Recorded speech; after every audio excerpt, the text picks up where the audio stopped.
Signé Furax. 117e épisode.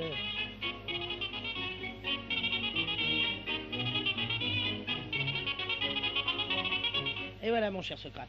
Nous sommes revenus au musée d'art futur avec le commissaire Faure. Tout était en place, rangé, impeccable, comme si rien ne s'était passé. Et le conservateur du musée, ce monsieur Psaff. Il a pris l'air innocent du monsieur qu'on réveille en pleine nuit. Très surpris par toutes ces histoires et il nous a fait passer pour des fous. Évidemment, je me mets à la place du commissaire. Il n'était pas obligé de nous croire. Et Psaff avait fait disparaître toutes les traces. Même ses sbires, même ses sbires. Oui. Devant nous, ils les avaient appelés Alex et Oscar. Devant le commissaire, c'était Antoine et Jérôme. Tout avait l'air tellement innocent qu'on s'est demandé, ouais, témoin si on n'avait pas rêvé tout ça. Ah non, franchement, Socrate, le commissaire Faure a des excuses. S'il nous a pas cru, c'est que vraiment, c'était pas croyable. Oui, évidemment, les officiers de police sont si souvent dérangés pour rien. Et pourtant, voyez-vous, à mon avis, il aurait dû avoir la puce à l'oreille. Vous pensez? Mais vous deviez avoir l'air tellement sincère qu'il aurait dû chercher plus loin, comme je vais faire moi-même dès maintenant. Qu'est-ce que vous allez faire, Socrate? Vous allez voir, mes bons amis. Vous m'avez sonné, monsieur Socrate? Mademoiselle Fiat, vous allez me convoquer immédiatement. Qu'est-ce que vous mangez, mademoiselle Fiat? Rien, monsieur Socrate. Ouvrez la bouche. De toute façon, Je dis, mademoiselle Fiat, ouvrez la bouche. Mais de toute façon, je vous jure que je ne mange rien. Ouvrez la bouche. Voilà. Voulez-vous me cracher tout ça? Mais c'est Socrate. Mademoiselle Fiat, je vous donne l'ordre de cracher immédiatement. Viens, François. Qu'est-ce que c'est que tout ça? Des Socrates, monsieur Caillou. Comment? Des cailloux, monsieur Socrate. C'est pour améliorer ma diction, comme des Mostènes. Il paraît que c'est un très bon exercice. Ah, pour améliorer votre diction. Vous admettez enfin que vous avez un défaut de prononciation. Oui, patron. Il paraît que feront les vers. Oui, bon, ça va. Bon, alors, mademoiselle Desmostènes, convoquez-moi d'urgence le commissaire Faure du 16e arrondissement, quartier Rodin. Je le veux ici dans 10 minutes.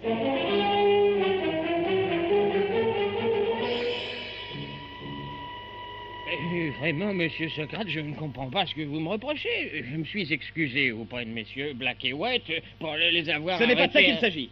Vous aviez la nuit dernière l'occasion d'arrêter un des membres de cette secte redoutable. Un babu authentique. Est-ce que je pouvais me douter que Vous c'est- deviez vous doutez. C'est un mauvais policier, commissaire Faure. Mais ce monsieur Psaff avait l'air d'un parfait honnête C'est homme. l'apanage de tous les grands bandits. Ce monsieur Psaff était depuis plusieurs années conservateur du musée d'art futur. À présent, nous avons perdu sa trace. Il s'est enfui. Mais bien entendu. Après l'alerte de cette nuit, vous pensez bien qu'il n'a pas attendu la suite. En somme, commissaire Faure, vous lui avez sauvé la mise en refusant de nous croire. Avouez qu'il y avait de quoi ne pas vous croire, monsieur White. Et Socrate a raison. C'est votre métier de nous croire. Mais vous aviez l'air de deux fous, monsieur Black, et Psaff avait l'air si innocent. Moi, je ne pouvais Alors vous jugez sur les airs, commissaire Faure. Il fallait vous faire musicien, pas policier. Mais monsieur Socrate, ils sont arrivés à 10 heures du soir en racontant une histoire de cadavre broyé dans un moulin à poivre. C'était insensé. Oui. Et ils ont mélangé une histoire de triporteur, de documents jetés par la fenêtre. Ils m'ont raconté des tas de salades, des mots de passe, Chaviro, retentacha, je ne sais quoi. Quoi? Qu'est-ce qu'il y a, Black, White? Répétez ce que vous venez de dire. Mais qu'est-ce que je ne sais Les pas, mots moi. de passe. Chaviro, retentacha, c'est vous qui me l'avez dit. Socrate, Oui. vous pouvez arrêter ce type. Nous lui avons jamais parlé de mots de passe des babus. Jamais? Jamais. Mais vous êtes sûr? Sûr. Commissaire Faure, comment connaissez-vous le mot de passe des babus? Mais moi, Répondez! Comment? Commissaire, Chaviro. Retentacha, Chami Pataro. Rogaya Patacha. Commissaire Faure, j'aurais préféré vous savoir mauvais policier que parfait criminel. Vous êtes en état d'arrestation. Méfiez-vous, monsieur Socrate, j'aurai ma revanche. Les babus sont partout. Partout? Partout.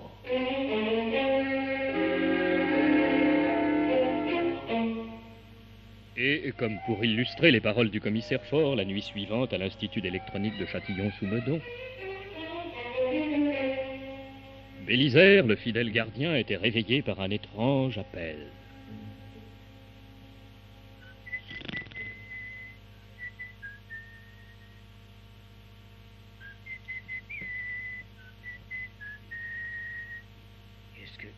Est-ce possible? On dirait... Mais je ne me trompe pas. C'est bien le... Qui est là? Chaviro. Retentacha. Ouvrez. Retentacha. Le temps de passer un contact. Chavi Pataro. Faites vite. Rogaya Patacha. J'arrive. Chaviro. Enfin. Retentacha. Depuis le temps que je vous attends. Je commençais à désespérer. Mais vous voilà, béni soit. C'est bien, Bélisaire, tout est tranquille. Tout, Le reste aussi. encore plus. Parfait. Oscar, Monsieur Psaff. entrons. Le professeur Hardy Petit et sa fille. Et ils dorment du profond sommeil de l'ignorance. Bien. Nous venons récupérer les monuments réduits. Ils sont bien ici? Oui, dans un coffre au sous-sol. Ah, 4 caisses, n'est-ce pas? Oui. Et qui contiennent? L'obélisque, la Jeanne d'Arc de Rouen, l'Arc de Triomphe d'Orange et 2 colonnes de la place des Quinconces à Bordeaux. C'est exact. Je vois que notre confiance à votre égard était bien placée. Maître. Appelez-moi Monsieur Psaff. Vous avez les clés? Oui, monsieur Psaff. Vous connaissez la combinaison du coffre? Naturellement, monsieur Psaff. Alors, allons-y. L'ascenseur est là. Par ici, monsieur Psaff. Non, par là, monsieur Oscar. Oui.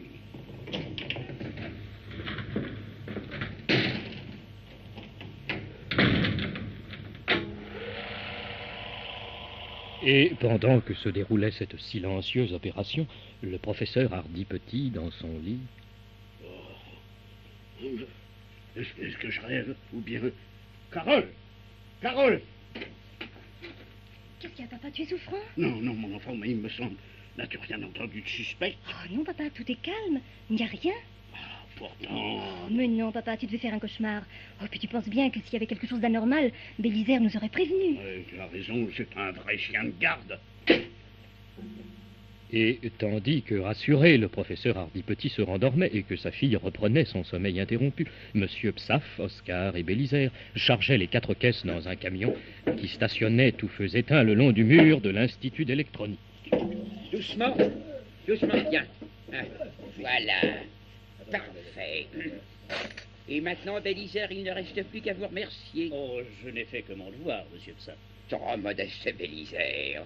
Aussi, en reconnaissance de vos bons et loyaux services, Oscar, la petite boîte. Voilà, monsieur Psaff. Prenez une pastille, Bélisaire. Une pastille, monsieur Psaff, mais pourquoi faire? Je n'ai pas mal à la gorge, je n'en ai pas besoin. Bélisaire, avec cette pastille, vous n'aurez plus jamais besoin de rien. Monsieur Psaff, mais monsieur, ce n'est pas possible, vous n'allez pas... Eh si, Bélisaire, votre tâche consciencieusement remplie, je me plais à le reconnaître, est désormais terminée. Vous ne pouvez plus nous être utile. Oh, mais si, monsieur Psaff, emmenez-moi, je peux vous rendre des services. Non, votre mission était strictement limitée à la place que vous occupiez à l'Institut d'électronique, et nulle part ailleurs. À présent, c'est fini. Nous n'avons plus d'emploi pour vous. Alors vous devez disparaître. Mais monsieur Psaff... Je ne peux ni vous emmener, ni vous laisser ici. On pourrait vous questionner. Vous pourriez parler. Oh, ça jamais, monsieur Psaff. Jamais est un mot bien fragile. Vous connaissez la loi des bavures? Oui, monsieur Psaff. Vous avez prêté serment? Oui, monsieur Psaff. Alors, une pastille, Bélisaire, une seule? Oh, mais je ne peux pas avaler les pastilles, monsieur Psaff. Oscar Perrier. Pardon, monsieur Psaff. Je dis Oscar, un quart Perrier pour faire passer la pastille. Ah non, Bélisaire, soyez raisonnable, ouvrez la bouche. Ne m'obligez pas à employer la force. Voilà, très bien, avalez. Parfait. Des figues, des bananes, des noix, des bananes, des figues, des figues, des bananes, des noix, des noix, des bananes, des figues, des figues, des bananes, des noix, des noix, des bananes, des figues, des figues, des bananes, des noix, des noix, des bananes, des figues, des figues, des bananes, des noix, des noix, des bananes, des figues, des figues, des bananes, des noix, des noix, des bananes, des figues.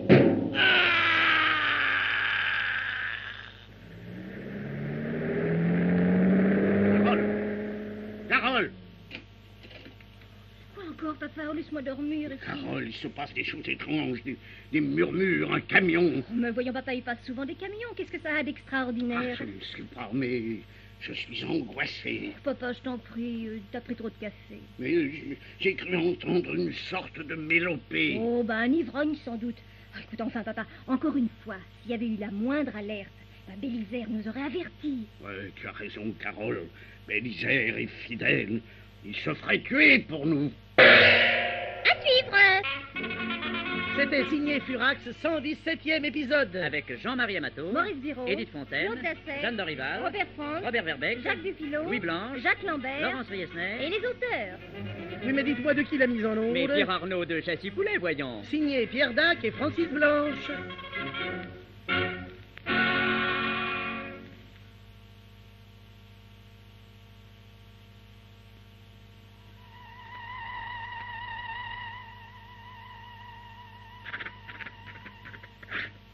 signé Furax.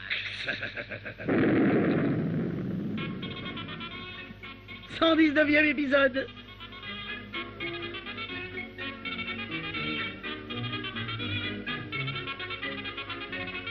Mon Dieu, c'est abominable. Alors, professeur Hardy Petit, allons, calmez-vous. Monsieur Socrate, monsieur Black, monsieur White, dites-moi que ce n'est pas vrai. Mais là, si, Je professeur. ne peux pas vous croire. Hélas, professeur, c'est pourtant la stricte vérité. Non, c'est impossible, c'est impensable.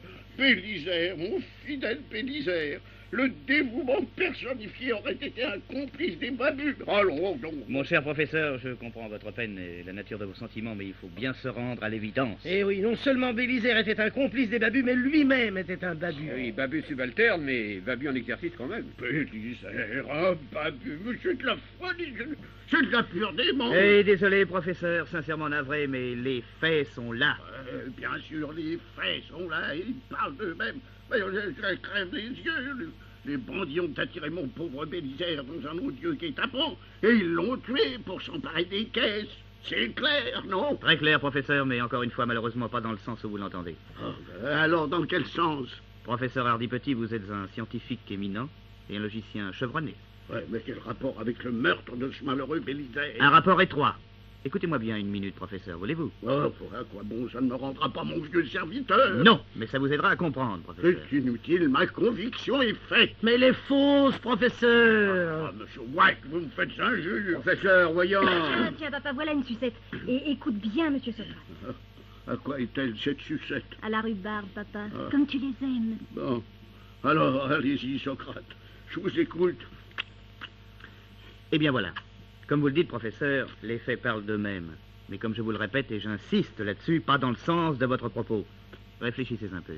Qui avait les clés du coffre où étaient enfermés les monuments? Bélisaire, Carole et moi. Vous avez toujours les vôtres. Oui. Et vous, mademoiselle Carole? Ben, moi aussi, tenez, les voilà. Bien. Bélisaire, les portait-il sur lui? Non, il les tenait soigneusement à l'abri. Où ça? Dans une cachette secrète située sous l'évier de sa cuisine. Que nul autre que vous et mademoiselle Carole ne connaissait. Non, à moins que les bandits... Absolument pas, professeur. Et j'ai des bonnes raisons pour l'affirmer. Conclusion. Les babus se sont fait reconnaître à Bélisaire, qui, en sa qualité de babu subalterne, les a introduits ici, a pris les clés, a ouvert le coffre. Et inutile de vous faire un dessin pour vous expliquer la suite des événements, Je professeur. ne vous crois pas. Ils ont d'abord tué Bélisaire, ils ont trouvé les clés... Admettons. Mais la combinaison du coffre, comment et par qui l'aurait-il connu? Je sais pas, moi, par hasard. Par hasard ou par Bélisaire? Par Bélisaire. Allons, voyez bien, professeur, d'une façon ou d'une autre, Bélisaire était dans le coup. Pourquoi l'avoir tué? Processus habituel, professeur. Complice d'abord, témoin gênant ensuite, c'est classique. Professeur, êtes-vous convaincu? Je suis bien obligé. Oh, mon Dieu, mais c'est affreux. Bélisaire, à qui je ne cachais rien, m'avoir trahi. Ah, c'était un babu, Ah, professeur. je ne me remettrai pas d'un coup pareil. C'est trop, oui, c'est trop. Je suis déshonoré. Allons, professeur, mais ce n'est pas votre faute. Si, mea culpa. Je suis responsable. Comment faire pour me racheter? L'État vous fera bien une petite avance, professeur. Bélisaire, très félon. Lui avec qui je faisais le numéro des cocos et poulons, les joyeux clowns des hôpitaux. Oh, qui me le remplacera? Oh, voyez-vous, mes amis, il était extraordinaire quand il me disait « Vous êtes bête, monsieur !» Et la tête qu'il faisait quand je lui répondais « Plus que vous, monsieur !» Et quand nous chantions en duo, lorsque j'étais en Sicile, oh, Sicile, j'étais aussi. Et il y avait un imbécile, mais j'étais déjà parti. Fini tout ça, fini, cocos et poulons. C'est lui qui me maquillait en Auguste, qui me collait mon nez lumineux. Oh, c'est atroce, c'est terrible. Oh, professeur, allons, revenez à vous. Mademoiselle Carole, donnez-lui un quart Perrier, ça va le remettre. Voilà, monsieur Black. Tiens, bois, papa. Ah, merci, mon enfant. Voilà, ça va mieux, professeur. Ah, oui, monsieur Socrate, excusez-moi, c'est tellement dur. Et puis, comprenez-moi, je me sens coupable. Mais non, c'est des idées, ça. un terrible sentiment de culpabilité. Ces monuments qui avaient été confiés à ma garde vigilante, que sont-ils devenus? Où sont-ils maintenant? Où sont-ils? Mes amis auraient payé cher pour assister à la scène qui se déroulait à plusieurs centaines de kilomètres sur la piste d'envol d'un aérodrome clandestin.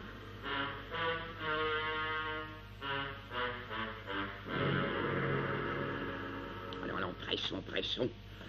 On a presque fini, monsieur Psaff. Combien de caisses restait-il à charger? Une, monsieur Psaff. Faites vite. Faites vite. Qu'est-ce qui a cassé? Rien. Je veux que l'avion décolle dans 5 minutes. Envoyez-moi le pilote. Tout de suite. Hé! Bézéduc! Monsieur Psaff veut te causer. Monsieur Psaff? Ah, c'est vous, Besduc? Vous êtes en forme? Au poil, monsieur Psaff. Vous savez où vous devez aller? Oui. Vous savez où vous faites escale? Oui. Vous savez ce que vous transportez? Oh, oui. Vous savez à qui c'est destiné? Oui. Parfait. Oscar? Patron? Oscar, le pilote, ce cher Besduc. Oui? Il en sait beaucoup trop. Alors, en arrivant là-bas, vous ferez le nécessaire. Compris? Quick. Ordre du grand babu. Monsieur Psaff, je m'excuse d'interrompre votre conversation, mais il faut que je décolle dans 1 minute. Parfait. Alors, au revoir, mon petit Besduc. Souhaitez-moi bonne chance. Bonne chance, bon ami, et bon voyage. Au revoir, monsieur Psaff. Au revoir, Oscar. Et donnez le bonjour à mon grand ami Claque-Méfin. Adieu. Chaviro. Retends ta chat.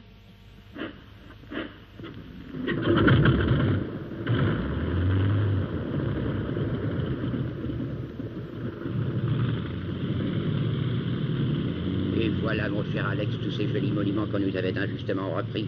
L'obélisque, l'Arc de Triomphe d'Orange, la Jeanne d'Arc de Rouen, nous les avons récupérés. Dans 3 jours, ils auront rejoint notre belle collection, la plus grand musée du monde, Alex. Celui du grand babu. Il est à loin d'ici au Philékistan, monsieur Psaff. Ça dépend, Alex, ça dépend. Et comment ça? Il faut le mériter, mon ami. Beaucoup de gens partiront pour le Philékistan, très peu arriveront. Ah,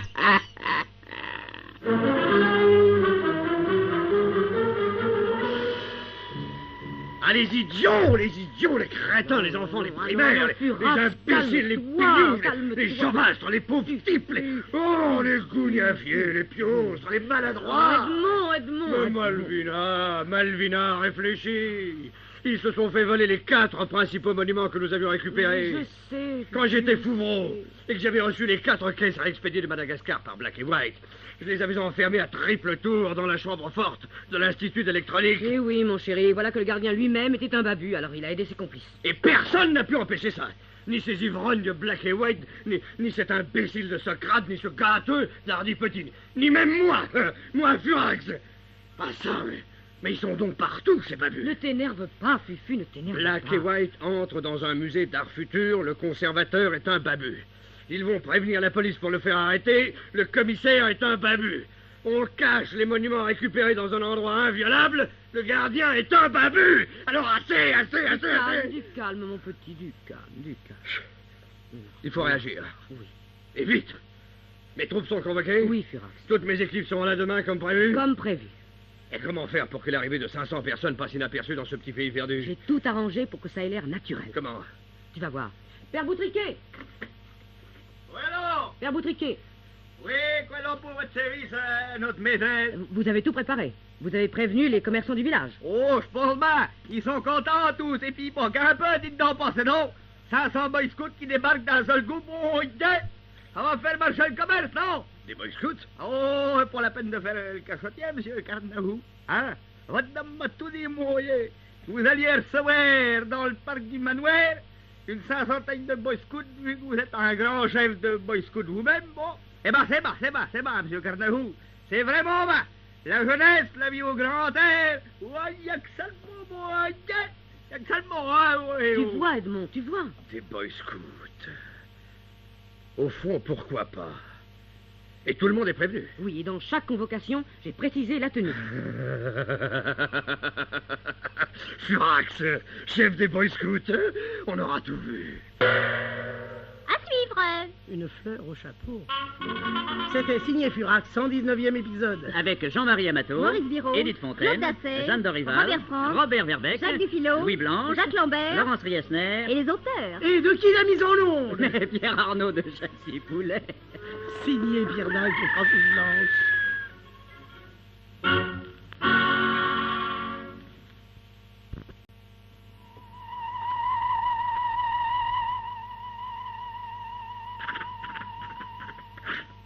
Signé Furax. 120e tranche.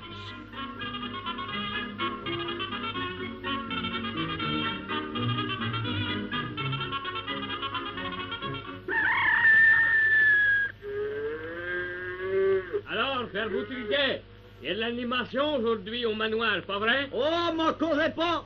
C'est Monsieur Carnahou qui a réuni tous ces boy scouts. Ah, il y en a plus de 500. Oh, bon Dieu! Ça fait un sermu-ménage là-dedans. À le voir comme ça, votre monsieur Carnajou, on dirait pas un homme à faire le boy scout, hein? Pas vrai? Oh, faut pas vous inquiéter pour lui. Il sait tout faire, cet homme-là, mon vieux. Et je l'ai vu ce matin, dans son uniforme de chez boy scout. Ah, on aurait dit Sir Badin Powell lui-même, bon Dieu! Et tout de même, c'est une drôle d'idée, cette réunion des boy scouts, ça doit être monotone. Faut pas croire ça! C'est des scouts pas ordinaires, vous savez, mon vieux! Comment ça, Père Boutriguet? Ah, je sais pas, ils sont bizarres. C'est la première fois que je vois des scouts comme là, vous voyez!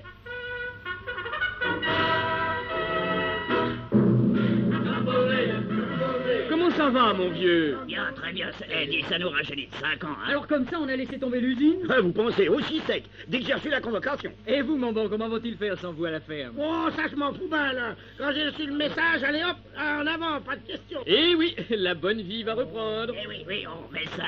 La vraie vie, quoi, la vraie vie. Avec Furax à notre tête, le monde est à nous. L'aventure avec un grand U. Comment ça, avec un grand tu? Et alors, il n'y a pas de U dans avant U? Ah, mais si, mais mon cher, pas à l'endroit. Eh ben, les hommes de Furax, ils mettent des majuscules où c'est que ça leur plaît.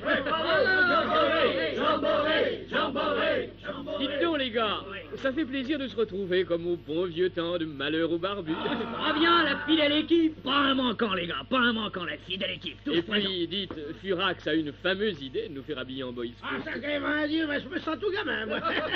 Mais pourquoi il nous a fait mettre en bois scout, le grand Furax? Bien voyons, pour passer inaperçu. Oh, bon sang, 20 Dieu, j'y avais pas pensé. Ah, il a quelque chose, là, ça, 20 Dieu de bon sang de tête, ce sacré bon sang de 20 Dieu de Furax. Il n'y a pas d'âge pour les scouts. Oh, ben, bon sang, le bon sang de Marjoine. Regardez un peu qui c'est qui s'amène là. C'est-il pas mademoiselle de Besmin? Allons, non, pas ici. Appelez-moi Akela. Quoi? Akela, cheftaine, quoi. À moi les louveteaux, et tous en cœur. Une fleur au chapeau, à la bouche une chanson, un cœur joyeux et sincère, et c'est tout ce qu'il faut à nous autres beaux garçons, pour aller au bout de la terre. On dit voilà un peu les gars, et puisqu'on peut pas s'appeler par son nom, faudrait peut-être voilà, prendre des pseudonymes de scouts, non? Allez, moi, je suis Bélier sans tanche. Et moi, hibou des nuits sans lune. Moi, je vais m'appeler Œil de Faucon des Abruzzes. Et ben moi, bec de vrai condor des ondes. Et moi, sardine vigilante des matins clairs. Et toi, petit louveteau? Moi, j'aimerais bien m'appeler kangourou déchaîné ou chenille hystérique. Non. Tu t'appelleras sanglier timide. Et moi, bon sang, bison stoïque de la pampa verte. J'étais 3/4 dans l'équipe de mouche à bœuf en tournée. Ah, vous étiez 3/4 au football. Non, j'étais 3/4 Perrier. Allez, allons-y. Ah, c'est joué. Alors, une chanson. Oui, allez.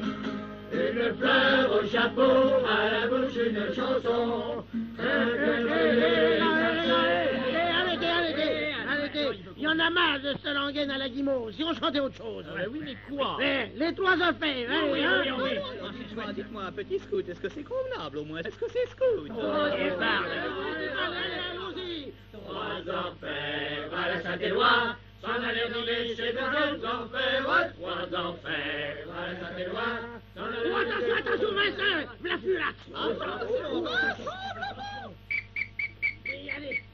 Vite, Et tout devant, et tout derrière. Rectifiez la tenue, chapeau droit, béret sur l'oreille. Eh bien, qu'est-ce que j'entends? Qu'est-ce que j'entends?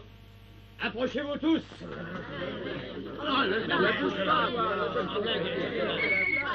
Malvina, prends-moi sur tes épaules que je puisse haranguer mes troupes.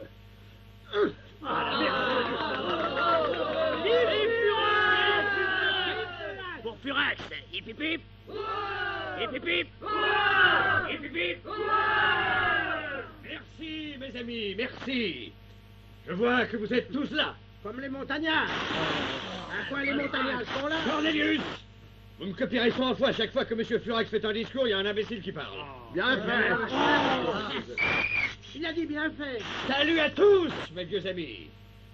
Salut à tous mes vieux complices. C'est un moment d'une qualité assez rare que celui que nous vivons actuellement. Après une absence de 6 ans, Furax revient. Il vous appelle, vous répondez présent. De partout, vous arrivez fidèle au rendez-vous. Vous quittez vos travaux, vos foyers, pour répondre à celui qui fut si longtemps votre chef. Vive Furax! Les équipes se reforment, les chaînes se reforgent, les réseaux se retissent.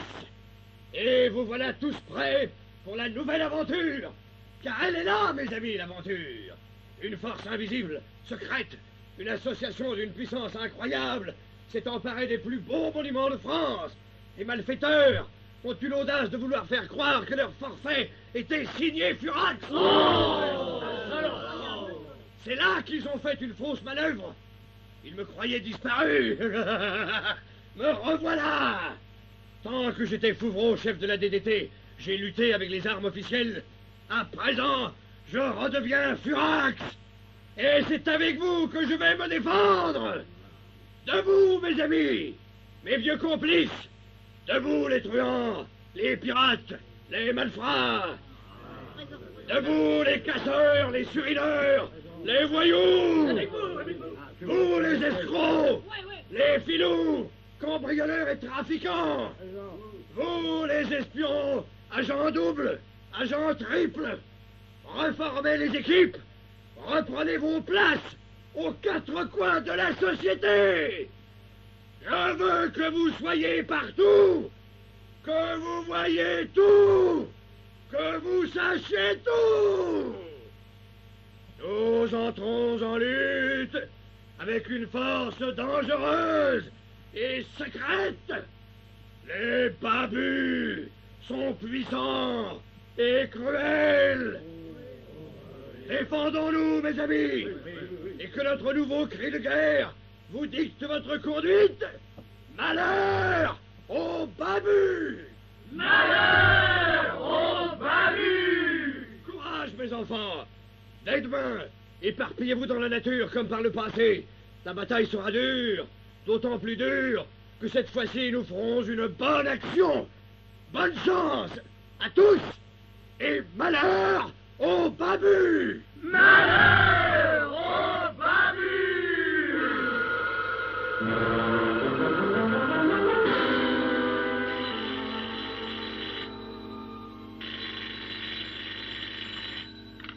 Allô? Psaff à l'appareil? Monsieur Psaff, c'est terrible. Quoi? Furax. Furax. Eh bien, quoi, Furax? Son nouveau cri de guerre, c'est... C'est? Malheur aux babus. Malheur aux babus! Mon Dieu, nous sommes perdus. À suivre. C'était signé Furax, 120e épisode. Avec Jean-Marie Amato, Maurice Biraud, Edith Fontaine, Claude Lasserre, Jeanne Dorival, Robert France, Robert Verbeck, Jacques Dufilot, Louis Blanche, Jacques Lambert, Laurence Riesner et les auteurs. Et de qui la mise en onde? Pierre Arnaud de Chassis-Poulet. Signé Pierre Dac et Francis Blanche.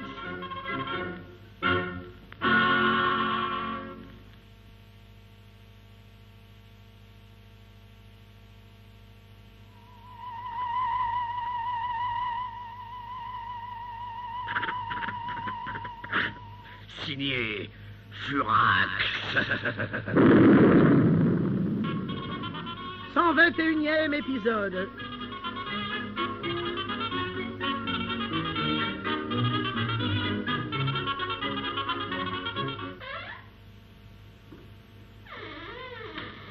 Qu'est-ce que c'est? On voudrait visiter le musée. C'est fermé.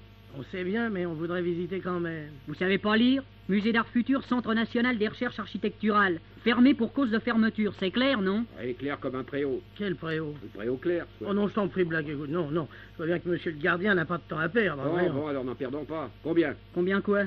Combien voulez-vous? Je suis pas à vendre. Depuis que monsieur Psaf, le conservateur, est parti en voyage... Un beau salaud, celui-là. Vous dites? Non, non, rien. J'ai ordre de ne laisser entrer personne dans le musée.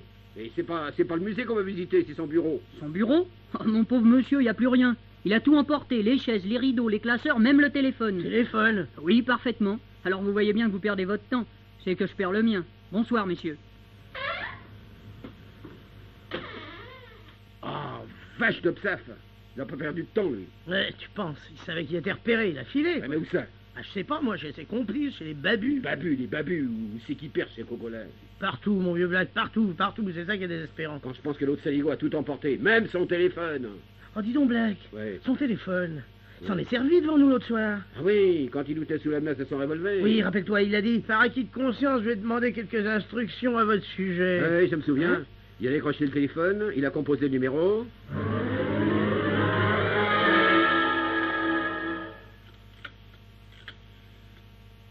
Allô? Allô, Psaf à l'appareil. Quoi? Comment? 19h, 7 minutes, 40 secondes. Qu'est-ce que vous dites? Au quatrième? Ah oui! Ah bon. Rare et humanum est.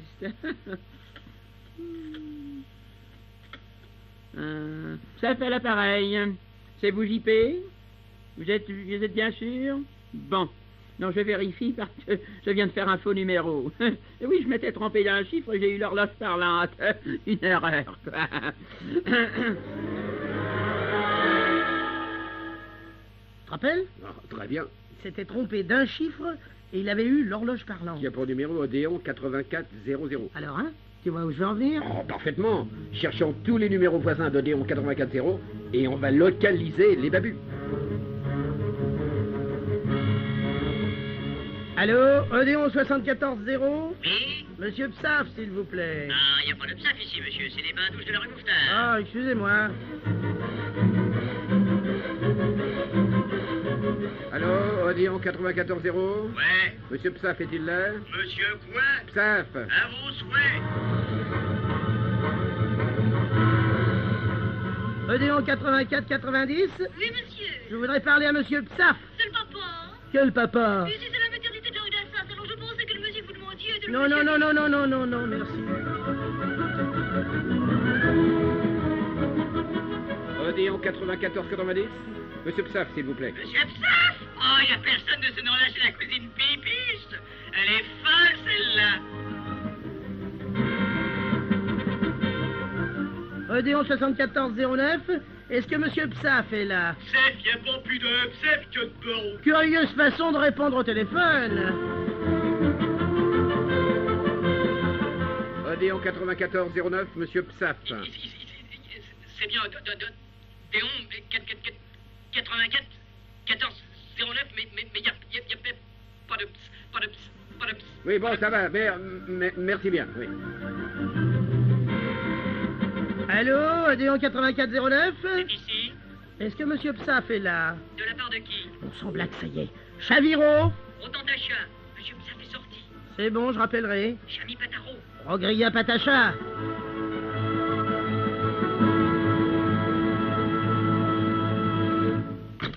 Ah, on les a eus, vieux White. On les a eus, vieux Black.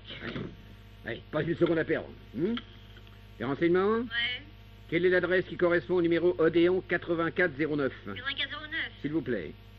Ah, je regrette, monsieur, cette adresse ne doit pas être communiquée. Mais mademoiselle... Ah, c'est sur la demande express de l'abonné. Écoutez, mademoiselle, c'est très important. Désolé, monsieur, mais je ne l'ai même pas sur mes listes. La vache de Psaf, vache de Psaf. Eh vieux, il n'y a qu'une chose à faire. Les grands moyens. Les grands moyens. Socrate. Socrate. Allons-y. Mon cher Black, mon cher Wack, je comprends bien, mais je ne vois vraiment pas en quoi je peux vous être utile dans cette affaire téléphonique. Mais si, mon cher Socrate, comme on vous l'a expliqué, il est impossible d'obtenir l'adresse qui correspond à Odéon 8409. Alors on s'est dit, à la DDT, ce serait bien le diable si Socrate n'avait pas de possibilité, enfin, avec les moyens dont vous disposez. Non, mais vous avez bien fait de venir me trouver, mais j'aime autant vous dire que ça va pas être commun. Comment, vous pouvez pas intervenir? Mais je peux toujours intervenir. L'ennui, c'est que je ne suis pas certain de réussir, voilà. Socrate, excusez-nous d'insister, mon vieux, mais c'est très important. Eh bien, on va essayer. Oui, vous savez. Carcapoil, vous vous rendez immédiatement au central téléphonique Odéon. Brossarbourg, au service de l'annuaire.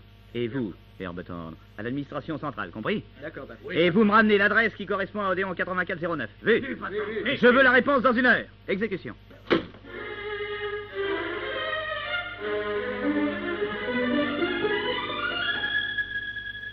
Alors? Eh bien, patron, je me suis rendu conformément à vos instructions. Oui, soyez bref, Brossarbourg. Cette adresse.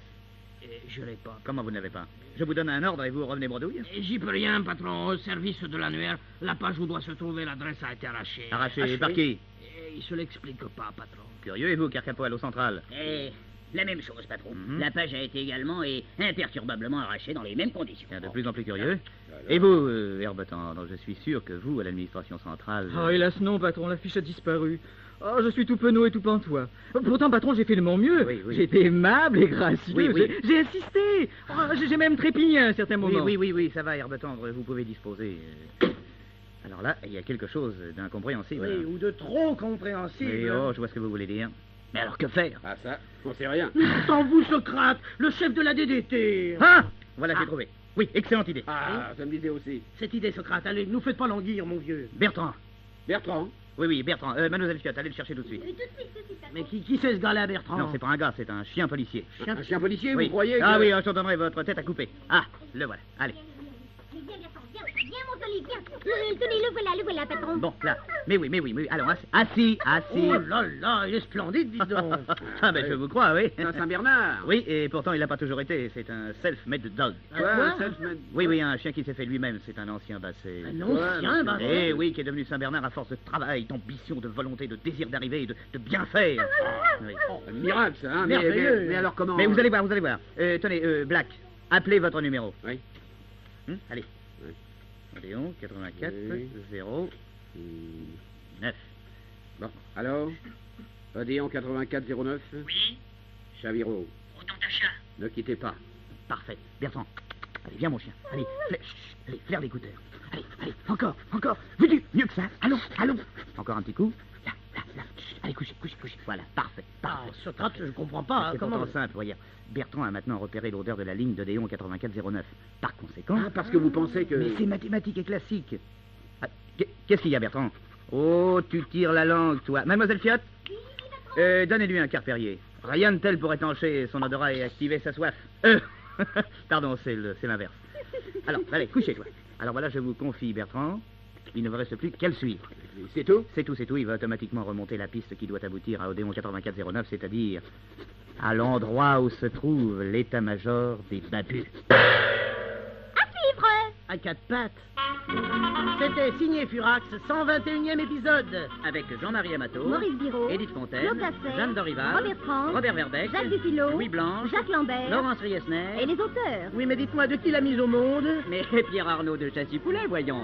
Signé Pierre Dac et Francis Blanche.